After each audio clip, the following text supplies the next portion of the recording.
نزیکەی 5 مانگە هەڵبژاردننی پەرلەمانی کوردستان ئەنجام دراوە تا ئێستا بێ هیچ پاساوێکی یاسایی پەرلەمان کارە نەکراوە. یەکێتی و پارتی تا لەسەر پۆستەکان ڕێک نەکەون پەرلەمان دەرگاکەی بە داخراوی دەمێنێتەوە. حیزبەکانی دیکەش هیچ هەڵوێستێکیان نییە و بێدەنگن و پەرلەمانتارانیش هیچ کۆبوونەوەیەکی ئاساییان نەکردووە. دوای هەڵبژاردننی پەرلەمان تا ئێستا پەرلەمان نەیتوانی بارکەکانی خۆی هەستیەوە حکوومەت دروست نەکرا و 3 مانگ زیاتر تێپەڕی بەسەریە. ئەو پێمان دەڵێت کە هەرێمی کوردستان بەڕاستی سیستمێکی تیا نەماوە و ئەو هەرێمە فیدراالیەی کە دەبوو نمونە بێ بۆ هەموو عێراق بە پێچەوانەوە عێراق ئێستا کاروبارەکانی زۆر بە شێوەیەکی دیموکراسی بە بەراورد بە هەرێم بەڕێوە دەچێ.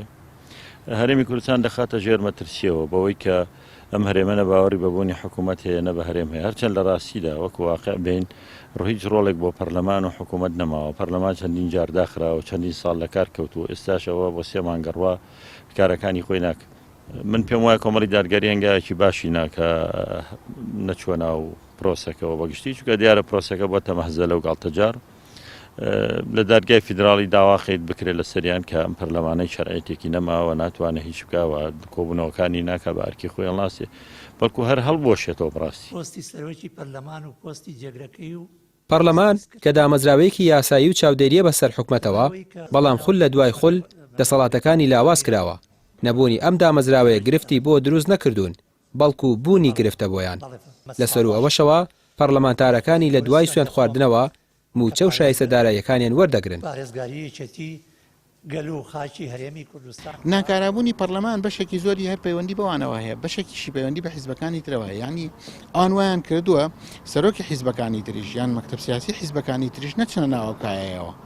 ینی وای لێ هاتووە ئێستا پەرلەمان وای لێ هاتووە هونەرمەندی تایە و چوزانم کۆمەڵە خەڵکانێکی تایە کە حرمەتم بۆ هەندێکیان هەیە کە خاوەنی پلە و پایەیەکی کۆمەڵایەتی زانستین بەس بەشێکی زۆری پەرلەمان وای لێکراوە هیچ ئەهمیەتێکی نەماوە.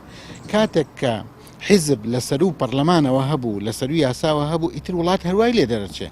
دەی پارتی وێکێتی هیچ کاتێک ئامادە نین بەرژەوەندی حیزبەکانیان بۆ هیچ کەس واز لێ بێنن. پێیان وایە بچووکردنەوەی پەرلەمان ئاساییە نەبوونی یاسا ئاساییە پێشەلکردنی یاسا ئاساییە هەموو شتێک ئاساییە بەڵام بەهێزکردنی پلەپایی خۆیان.